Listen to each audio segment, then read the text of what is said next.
Vamos abrir a palavra do Senhor no Evangelho segundo Lucas, capítulo de número 24.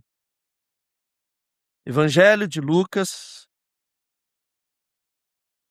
capítulo de número 24.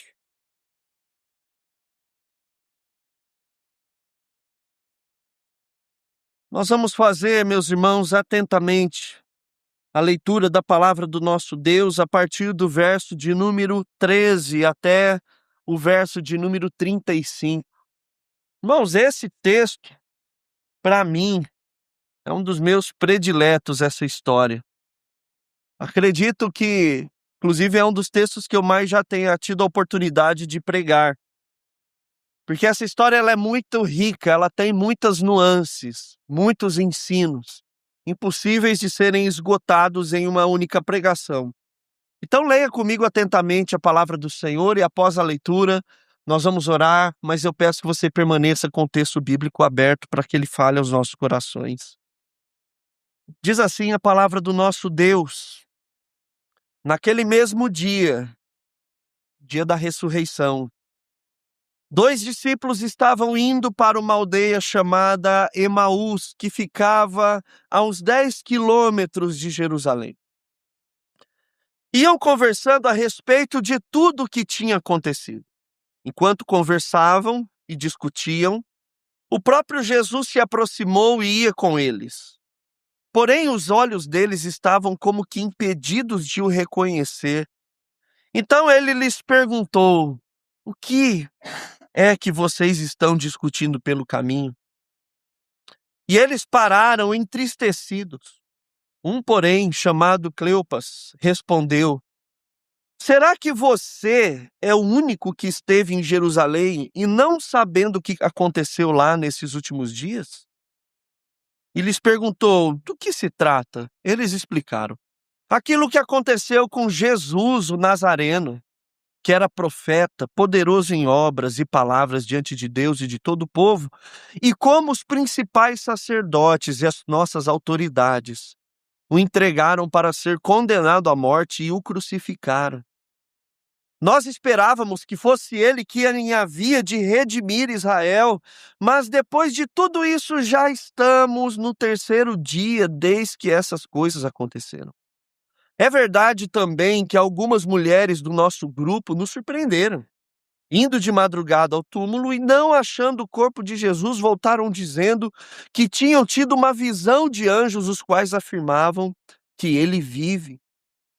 De fato, alguns dos nossos foram ao túmulo e verificaram a exatidão do que as mulheres disseram, mas não o viram. Então ele lhes disse: como vocês são insensatos e demoram para crer em tudo o que os profetas disseram? Não é verdade que o Cristo tinha de sofrer e entrar na sua glória?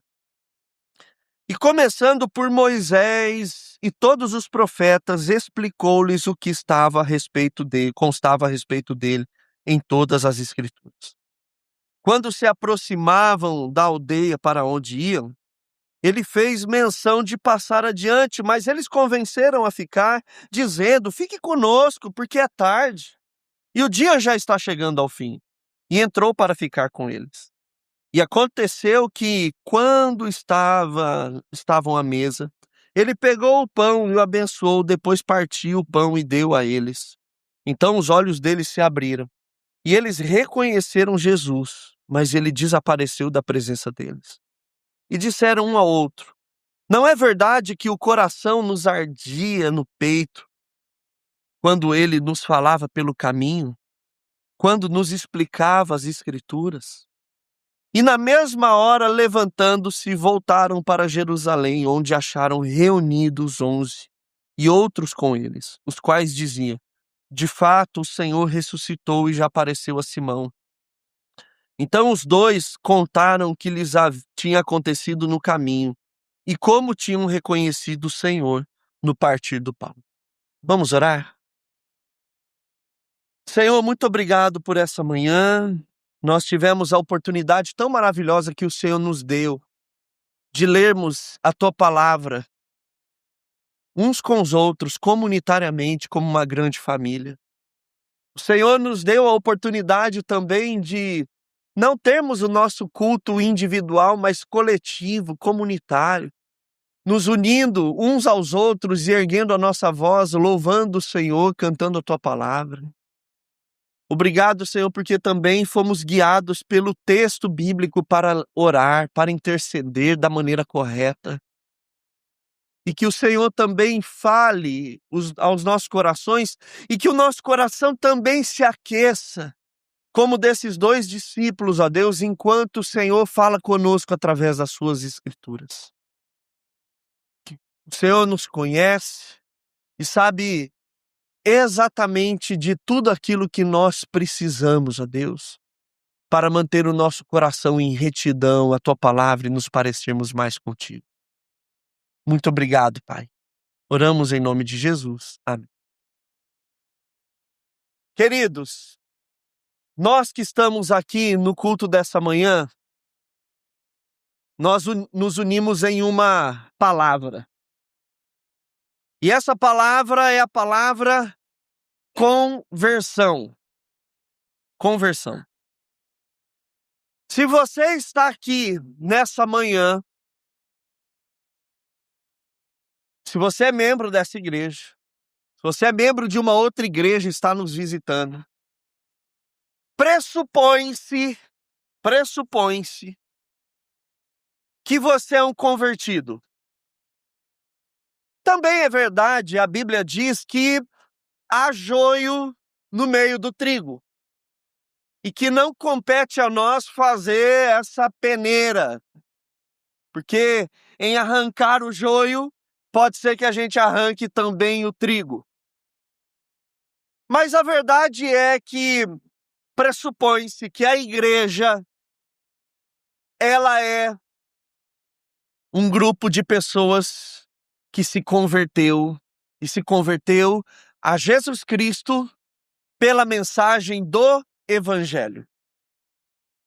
E o curioso é que essa conversão, ela acontece de maneira distinta de uma pessoa para outra. Eu, por exemplo, me converti na minha adolescência, dos 13 para os 14 anos de idade.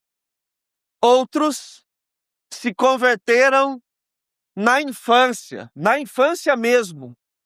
Pessoas que não tinham seus pais crentes, mas que foram trazidas à igreja por um vizinho numa escola bíblica de férias, ou foi brincar na casa de um amiguinho e ali falava-se sobre Jesus, músicas e, de certa maneira, o Espírito Santo fez uma obra na vida dessa pessoa. Outros se converteram já na juventude, na época da faculdade, do ensino médio. Outros, quando se tornaram jovens casais, uma esposa crente, um marido crente. Outros na fase adulta. Outros já idosos. Há aqueles que não sabem quando se converteram, mas se converteram. Por exemplo, os filhos de pais crentes. Quando é que se deu a conversão? Não sei. Eu sempre acreditei em Cristo Jesus por obra do Espírito Santo até o dia que isso fez completamente sentido para mim e eu fiz a minha pública profissão de fé. Independente a maneira como foi administrado a graça de Jesus sobre você, pressupõe-se que nós somos um grupo de convertidos. Seja aqueles que não sabem quando aconteceu, ou aqueles que sabem o dia, a hora, quando aconteceu, mas aconteceu. E tem aqueles que também não sabem se são convertidos. Se simpatizam com Jesus. Mas uma coisa é certa. O convertido, ele tem essa mudança da vida dele, drástica. A conversão, ela traz aquela ideia de se tornar algo novo, diferente do que era anteriormente. Talvez o exemplo mais simplório que a gente tem é quando você está indo numa rua, numa direção, e você precisa virar. Então você faz uma conversão, você vira em sentido oposto do que você estava indo. Isso, a conversão, ela é um ato de fé. Não tem muita explicação. Não tem muita racionalidade, não tem muita lógica. Ela simplesmente aconteceu. Foi mais forte do que você. A gente chama isso na teologia de graça irresistível. Você não conseguiu resistir. O Espírito Santo tocou em você de uma tal maneira de que você simplesmente entregou a sua vida para Jesus. Que se você fosse racionalizar tal coisa, você não faria. Porque a mensagem do Evangelho, ela é loucura aos nossos olhos e aos ouvidos, especialmente do não crente. É isso que Paulo vai falar, por exemplo, lá em Coríntios. Então, a experiência de conversão, por isso que a gente fala experiência de conversão, independente se você se converteu tardiamente ou se você nem sabe como aconteceu, ela se deu milagrosamente, extraordinariamente, através de uma experiência sem explicação por meio da obra de Jesus Cristo. Foi isso que aconteceu. Você não sabe o que aconteceu, mas aconteceu e você está aqui hoje.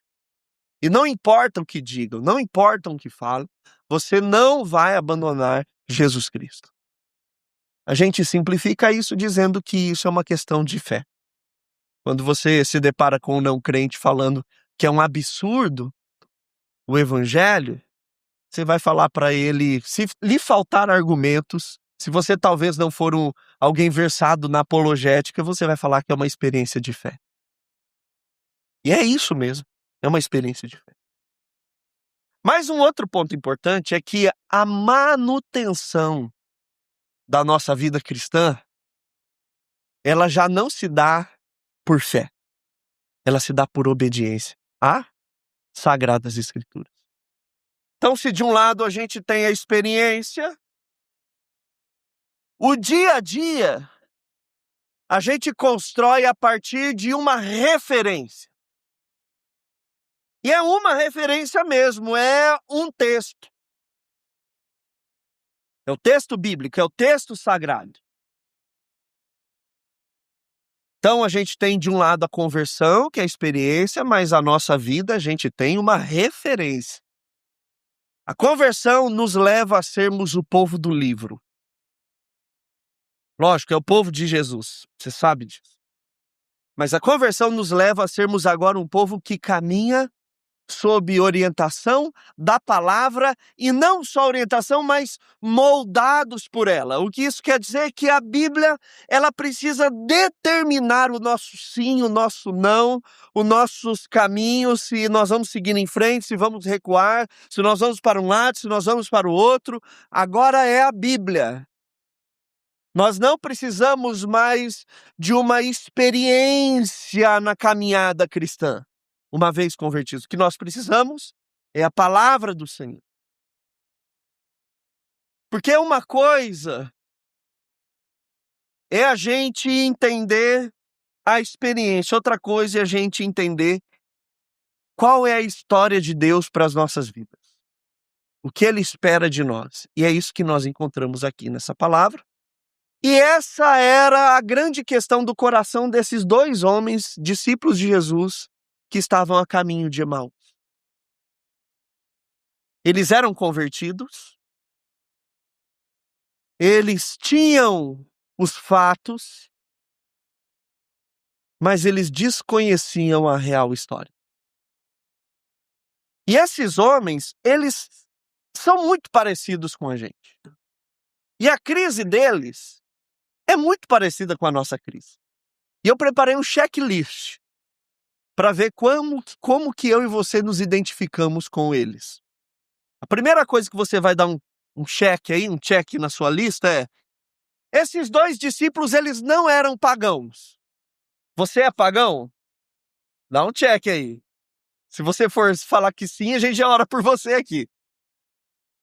A gente apresenta o evangelho. Não. Ótimo. Segunda coisa, eles não eram ateus. Dê um check aí. Você está aqui, você não é ateu, eu também não. Então, ó, a gente já começou a se identificar. Eles conheciam as Escrituras. Você conhece as Escrituras? Nós conhecemos. Check. Tinham acompanhado o ministério de Jesus. Lógico que nós não acompanhamos o ministério de Jesus lá na íntegra, mas nós acompanhamos o ministério de Jesus lendo as Escrituras. Então, também conhecemos. Check. Eles sabiam dos milagres. Eu e você sabemos dos milagres. Check. Conheciam os fatos da crucificação. Nós conhecemos. Nós lemos. Eles viram. A gente conhece. Porque a gente leu. Check. Eles tinham ouvido falar da ressurreição. No texto mesmo está escrito isso. Eu e você também ouvimos falar da ressurreição. Check. E ainda assim, estavam completamente perdidos. Check. A gente também, lógico, alguns dias menos, alguns dias nós estamos muito mais.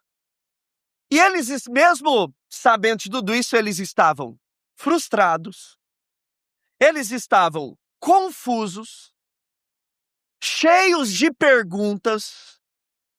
Olha só como eles estavam.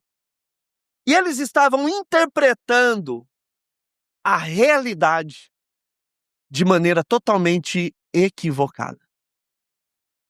E nisso nós somos muito mais parecidos com eles do que nós imaginamos. Nós sabemos algumas coisas sobre Jesus, mas parece que muitas vezes nós não entendemos o Evangelho. Eles sabiam muitas coisas sobre Jesus, mas não entenderam o Evangelho. O problema deles não era a falta de informação, mas era a maneira como eles estavam interpretando a história. E nós nos identificamos com ele porque nós também interpretamos a história da vida de maneira equivocada. Como é que nós temos interpretado a vida? Se você notar no texto, Jesus ele não resolve imediatamente a tristeza deles. Jesus ele não faz um milagre. Jesus não diz simplesmente tenham fé. O que Jesus ele faz nessa história é expor as Sagradas Escrituras para que o texto bíblico possa reorganizar a vida deles. Esses dois homens, eles são reorganizados a enxergar a realidade a partir do ponto de vista das Sagradas Escrituras. Só depois disso é que os olhos deles se abrem. E é isso que nós vamos ver aqui em alguns movimentos. Primeira coisa, no verso 13 ao 24, eu quero que você acompanhe comigo. Nós vamos ver que eles tinham os fatos, mas desconheciam a história. Naquele mesmo dia, 2 discípulos estavam indo para uma aldeia chamada Emaús, que ficava a uns 10 quilômetros de Jerusalém. Iam conversando a respeito de tudo que tinha acontecido. Então eles tinham os fatos. Eles foram ali espectadores na íntegra. Eles viram soldados romanos, eles viam os discípulos. A gente não sabe até que ponto eles estavam junto com o grupo dos discípulos, aquele grupo mais íntimo. Mas eles viram, eles ouviram as palavras de Jesus. Enquanto eles conversavam e discutiam, o próprio Jesus se aproximou e iam com eles. Porém, os olhos deles estavam como que impedidos de o reconhecer. Aqui é aquela coisa extraordinária do texto. Jesus provavelmente com o corpo glorificado, mas também por conta da tristeza, assim como nós, irmãos, quando nós estamos frustrados, tristes, a gente fica impedido de vir ver Jesus. Já viu quando você está numa situação terrível e a pessoa quer falar de Jesus e pregar o evangelho para você? Você quase dá um soco na cara dela, né? Porque parece que a gente não quer Jesus, a gente quer outro tipo de solução, a gente quer outro tipo de resposta. A pessoa fala assim, vou orar por vocês, fala, tá bom, mas não é isso que eu queria. Eu queria que minha questão fosse resolvida. Então a gente também é assim, é isso que a gente tem que cuidar. A gente precisa entender que o evangelho é a solução mais sofisticada para qualquer problema que a gente venha passar. Às vezes a gente fala assim, você está aí falando, Jesus vai compensar o cheque que eu estou devendo? Vai tirar minha conta do negativo? Eu preciso disso. A gente também subestima o poder do evangelho. Os nossos olhos também ficam impedidos de reconhecer quem Jesus é quando a gente fica fustigado pelo nosso mundinho. Quanto às nossas idealizações, elas são totalmente desalinhadas e desajustadas. Eles estão assim. E a gente não percebe Jesus se aproximando da gente. Então Jesus lhes perguntou, o que vocês estão discutindo pelo caminho? Eles pararam entristecidos. Pararam, né? Eu fico imaginando eles andando, aí Jesus pergunta, eles param entristecidos e também meio que indignados, né? Um, porém, chamado Cleopas, respondeu, será que você é o único que esteve em Jerusalém, mostrando que foi um evento, sim, geral na cidade, que parou a cidade, que não sabe o que aconteceu lá nesses últimos dias? Pô, todo mundo sabe, todo mundo viu, estava na boca de todo mundo isso. E ainda Jesus, né, ele dá um de desentendido aqui. Ele perguntou, do que se trata? Eles explicaram. Aquilo que aconteceu a Jesus, aquele homem lá de Nazaré, lá do norte, que era profeta, poderoso em obras e palavras diante de Deus e de todo o povo. Aqui é importante o movimento, que antes Jesus era o Messias, o filho do homem. Aqui ele já deu um passo atrás por causa da frustração deles. Falou, Jesus quem era? Era um profeta. A gente precisa entender que existe um tipo de profeta está aqui, mas Jesus era o filho de Deus. Ele não tem nem algo que possa categorizar Jesus nas instâncias humanas. Mas a frustração era tão grande que eles já deram um passo atrás com Jesus. Ele era um profeta. E por quê? Né? Porque era um profeta poderoso em obras e palavras, verso 20, como as principais sacerdotes e as nossas autoridades o entregaram para ser condenado à morte e crucificado. Aí, por quê? Verso 21, nós esperávamos que fosse ele que havia redimir Israel, o Messias. Mas depois de tudo isso, já estamos no terceiro dia desde que essas coisas aconteceram. É verdade que algumas mulheres do nosso grupo nos surpreenderam indo de madrugada no túmulo e não achando o corpo de Jesus. Voltaram dizendo que tinha uma visão de anjos, os quais afirmam que ele vive. Vocês viram que eles não deram muita bola para o testemunho da mulherada. Porque era comum. Inclusive, uma das coisas mais extraordinárias no evangelho que evidencia a ressurreição de Jesus é que quem viu primeiro Jesus ressurreto foram mulheres. E elas testemunharam. Qualquer leitor do primeiro século ia dar risada e descredibilizar, porque o testemunho da mulher não era válido. E Jesus ele faz questão de aparecer para quem? Para a mulher. Essa é a inclusão de Jesus, a bíblica, né? Para esse povo que fala que a Bíblia ela é machista, que ela não inclui a mulher. Ele se apareceu primeiro para a mulher, mesmo sabendo que o testemunho dela era inválido. E eles estão indo embora, porque esses discípulos também estão ignorando. Coisa da cabeça delas. E aí ele fala, de fato, alguns dos nossos foram ao túmulo e verificaram a exatidão que as mulheres disseram, mas não viram. Mas mesmo assim, eles estão tão frustrados que eles estão seguindo embora. Então o que a gente percebe aqui? Quando a gente observa a conversa deles, nós vamos perceber que eles contaram todos os acontecimentos para Jesus. Devidamente bem explicados. Nada daquilo que eles estavam dizendo, obviamente, estava errado. Eles estavam falando tudo aquilo que aconteceu. Jesus foi condenado, Jesus foi crucificado, foi sepultado, as mulheres encontraram um túmulo vazio, alguns discípulos confirmaram. Tudo isso estava absolutamente correto se nós olharmos em Mateus, Marcos, próprio Lucas e também no Evangelho de João. Mas então por que eles estavam indo embora? Porque eles estavam interpretando a realidade, a vida de modo equivocado. Assim como nós. Nós abandonamos muitas vezes a fé, abandonamos a nossa vida no Evangelho, não porque não sabemos, mas porque nós estamos interpretando as coisas a partir do nosso coração e não a partir daquilo que as Sagradas Escrituras elas dizem. No caso deles, eles esperavam um Messias que fosse um líder político. Eles esperavam que o Messias tiraria Roma do poder, que eles tivessem um tipo de libertação nacionalista. Essa era a expectativa, eles esperavam outra história. Mas não conheciam a história de Deus. Da mesma maneira, a gente tem um tipo de história que é diferente da história de Deus, e a nossa frustração está justamente porque Deus parece não concordar com a história que nós queremos. Ou como a gente projetou para que ela fosse. E é isso que acontece. Nós, como crentes, chegamos e contamos as nossas histórias.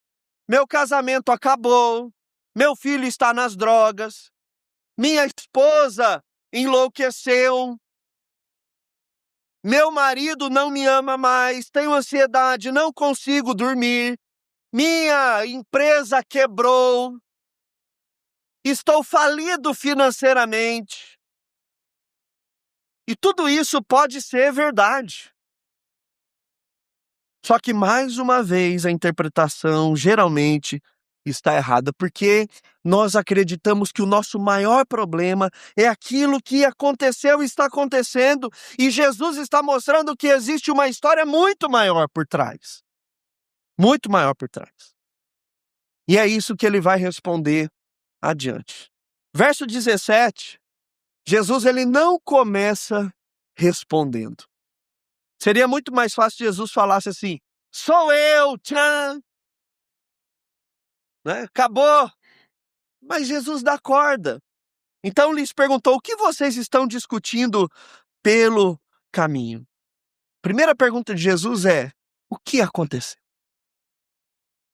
O que aconteceu?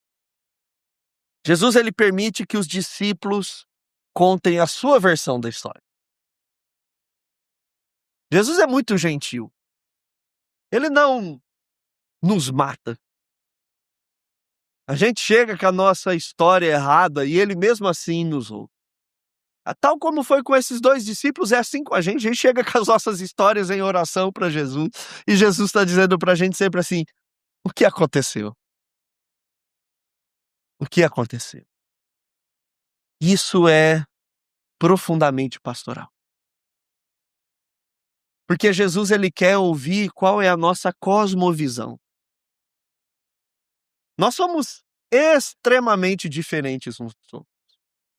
Tem um autor que eu gosto muito, chama James Sire, e ele tem 2 livros famosos, né? Um é Dando Nome aos Elefantes e O Universo ao Lado. Nesse Universo ao Lado ele vai falar que nós somos pessoas completamente diferentes e que cada pessoa é um universo. Eu e você somos formados de várias caixas. O tipo de criação, o bairro que você nasceu, a casa que você morou, você tinha irmão, você era filho único, se não, se você era rico, pobre, classe média, você estudava numa escola pública, se você estudava numa escola particular, se você nasceu no Nordeste, se você nasceu no Sul, se você nasceu no Centro-Oeste, se você nasceu na África, se você nasceu no Brasil, nos Estados Unidos, na Europa, na Ásia, tudo isso vai formando cada um de nós e gera em nós lentes pelas quais nós observamos e analisamos e interpretamos o mundo.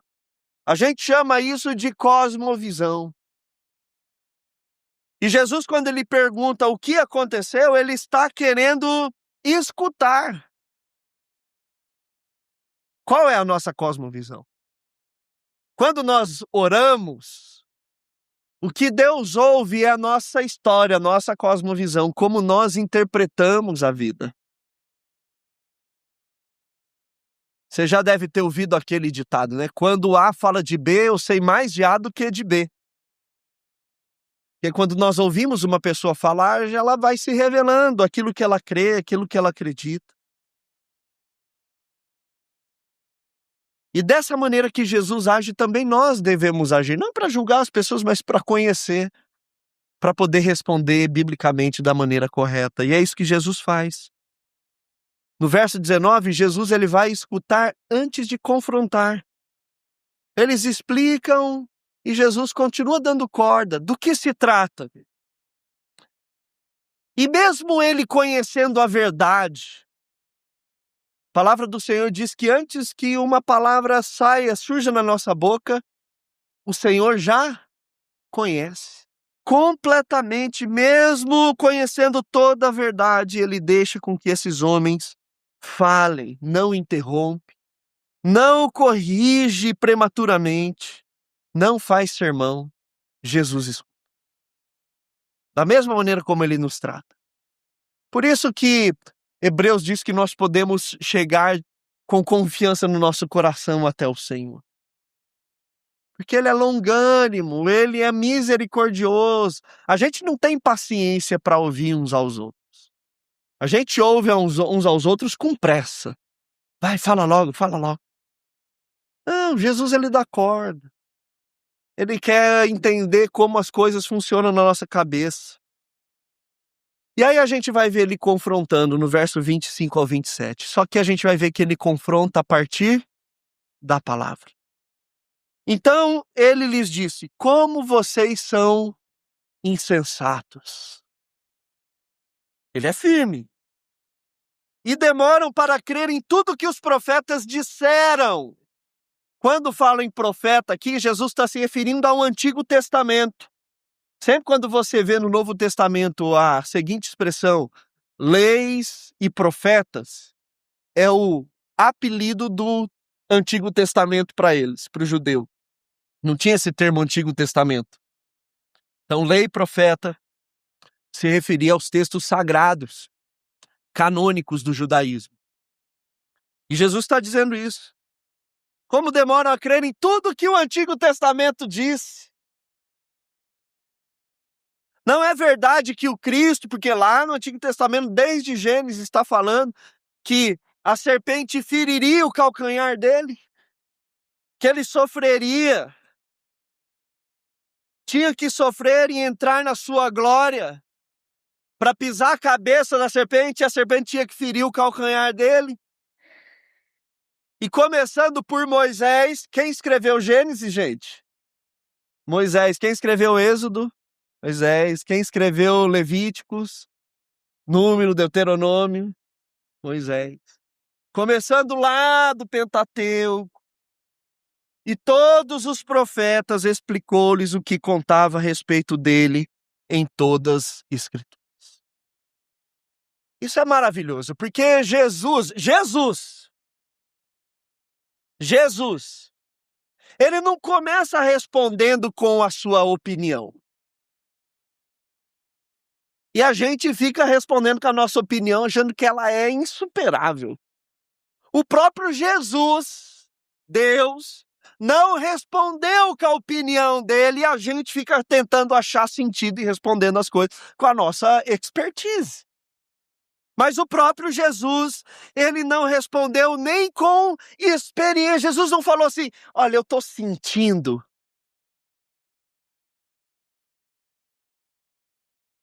Já viu como que a gente responde? Olha, eu estou sentindo. Que eficácia tem o que eu sinto ou a minha opinião? O próprio Jesus, ele pegou outro caminho. Ele não começa dizendo, vocês precisam ter mais fé. Aquela frase clichê e pronta. Isso é falta de fé. Irmãos, o que Jesus ele começa a fazer para reorganizar a cabeça do povo é ir para as Sagradas Escrituras. Olha, está claro o texto, começando por Moisés e por todos os profetas. Explicou-lhes o que constava a respeito dele em todas as Escrituras.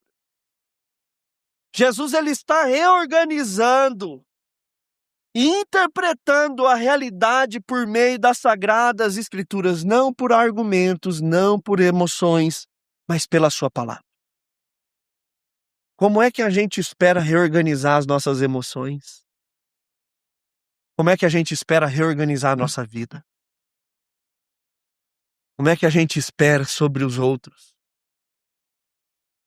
O próprio Jesus, ele poderia falar: receba, toque essa unção, toma essa bênção. Ele volta para as Escrituras. Ele é extremamente pedagógico. Jesus, ele inclusive não oferece nenhuma nova informação. Ele não é inédito aqui. Inclusive, Jesus ele foge do ineditismo. Sempre quando ele vai ensinar a falar, ele está se conectando com aquilo que havia dito sobre ele no Antigo Testamento. É sempre assim. Mas hoje a gente gosta sempre da novidade, né? Da experiência nova. Aquela igreja X está falando o quê? Não, vamos para lá porque é novidade. Tem um povo subindo a montanha? Vamos subir a montanha que é novidade. A gente gosta de uma novidade. E Jesus está voltando para o básico. Jesus está voltando para aquele arrozinho e feijão bem feito, bem temperadinho, né? Eles já conheciam os fatos, mas faltava perceber a história. Enxergar tudo o que aconteceu com Jesus na perspectiva correta. Irmãos, todos nós que estamos aqui, lembra, somos convertidos, pressupõe que nós conhecemos muitas coisas sobre Deus. Nós o tempo todo estamos ouvindo falar de Jesus domingo após domingo, nós frequentamos igreja, nós oramos, você provavelmente já leu um texto bíblico sozinho lá na sua casa. Então nosso problema não é a ausência de informação, nosso problema é a ausência de interpretação correta a partir das Escrituras em relação à nossa vida. O problema não é saber mais. O problema é aplicar a interpretação correta do texto bíblico sobre as nossas vidas. Nós queremos ser o povo de conversão, com experiência, mas nós não queremos ser o povo com referência. Nós queremos sair achando, fazendo o que dá na telha, o que eu sinto, o que é a minha opinião, o que é a experiência do outro. Quando nós não queremos ser corrigidos ou modelados pela palavra do Senhor. E o que acontece no verso 32 é que o coração deles se aquece antes dos olhos se abrirem. Olha só o que diz o verso 32. E disseram um ao outro: não é verdade que o coração ardia no peito quando ele nos falava pelo caminho? Quando nos explicava a Escritura? Então o que a gente vê é que primeiro Jesus ele explica as Escrituras. Depois o coração deles começa a arder. E aí então os olhos são abertos. Isso mostra que a nossa transformação, ela sempre necessariamente acontece pela palavra. Pela palavra. E a palavra de Deus sobre as nossas vidas. Às vezes, quando a gente enfrenta a luta com algum pecado, a gente corre desesperadamente para algum tipo de experiência extraordinária que vai nos livrar disso.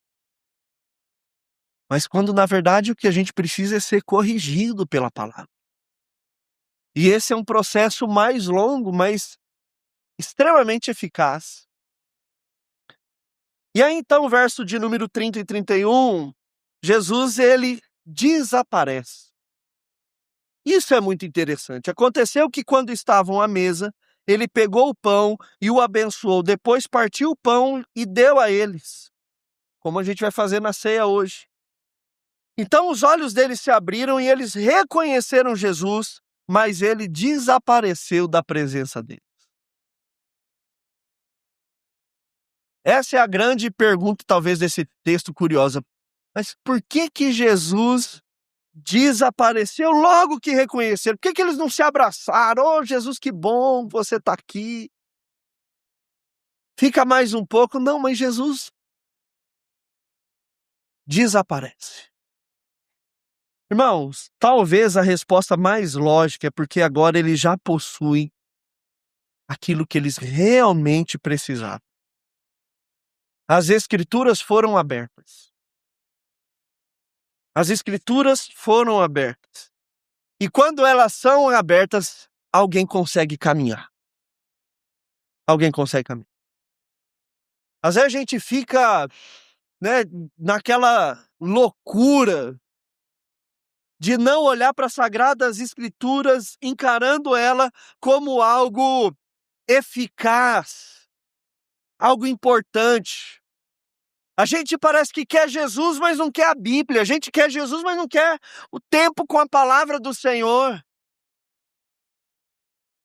A gente quer um carinho de Jesus, mas a gente não quer ser consolado pelo texto bíblico, irmão.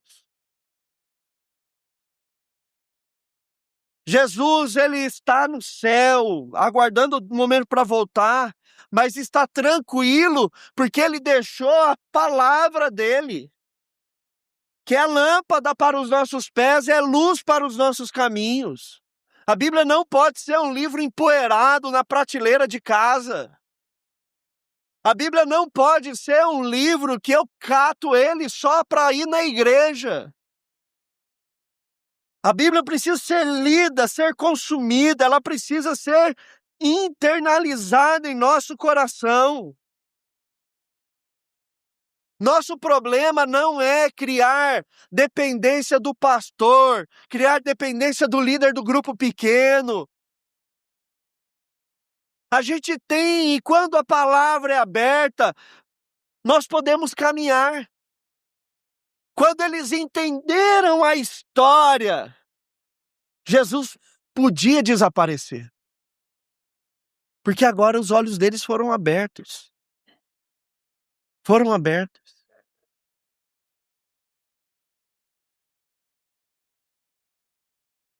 Verso 8, ou melhor, verso 33 a 35. E na mesma hora, levantando-se, voltaram para Jerusalém, onde acharam reunidos os 11 e outros com eles, os quais diziam: de fato o Senhor ressuscitou e já apareceu a Simão. Então os dois contaram o que lhes tinha acontecido no caminho e como tinham reconhecido Jesus no partir do pão. Irmãos, esse detalhe é maravilhoso porque eles estavam indo embora e agora eles voltam para Jerusalém. É quase como uma segunda conversão. Isso mostra que o evangelho, quando nós entendemos ele sempre muda a direção na nossa vida. A geografia dessa narrativa mostra a geografia do nosso coração. É pela palavra que nós mudamos, é a palavra que muda a geografia do nosso coração. Nós estamos indo para lá, mas aí quando o texto abre, nós lemos a palavra, ele nos manda para outra direção. É a única coisa que pode nos colocar no caminho correto e direito. Não é opinião, não é experiência. A palavra do Senhor reorganiza a maneira como nós interpretamos a vida, como nós olhamos o mundo.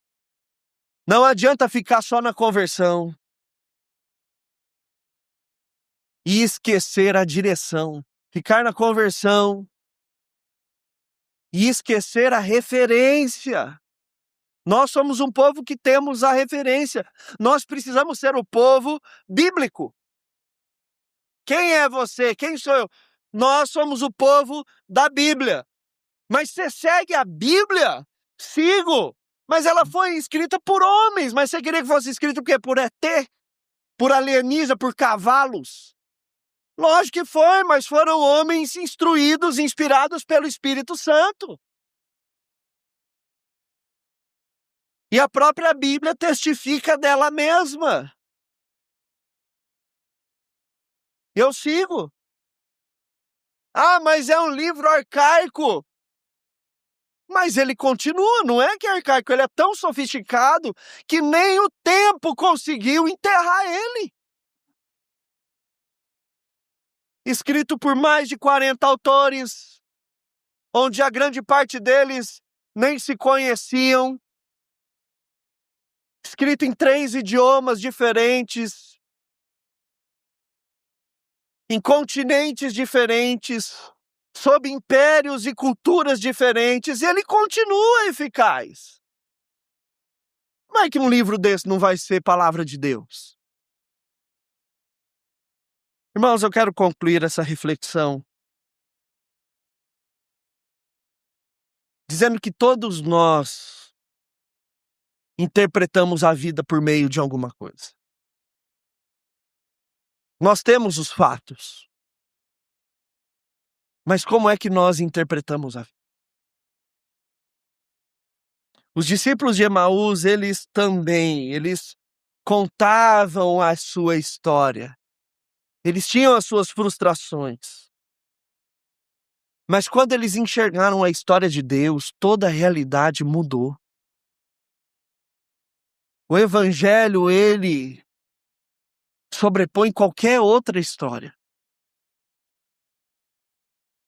Às vezes nós chegamos dizendo, meu problema é esse, meu problema é aquele. Mas Jesus, ele está dizendo, vamos olhar para a história pela perspectiva de Deus. Vamos olhar o mundo por uma outra ótica. Você acha que seu problema é dinheiro? Você acha que seu problema é doença? Você acha que seu problema é isso? Olhe o mundo por uma outra ótica. Interprete essas coisas pela Bíblia. Não a Bíblia por essas coisas. Meu problema é o casamento. Jesus diz, existe uma história maior. Meu problema é falta de paz. Jesus disse, seu problema era a falta de reconciliação com Deus. Irmãos, os discípulos, eles saíram de Jerusalém perguntando como tudo deu errado. Às vezes nós estamos assim, a gente sai da igreja falando como tudo está dando errado. Como tudo deu errado. Mas eles voltam falando, como é que a gente não enxergou isso nas Escrituras?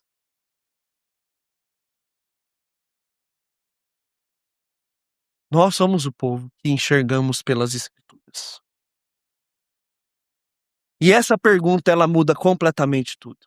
Por isso que o tema, como interpretamos a vida. Que nós possamos voltar os nossos olhos e o nosso coração para as Sagradas Escrituras. Em nome de Jesus.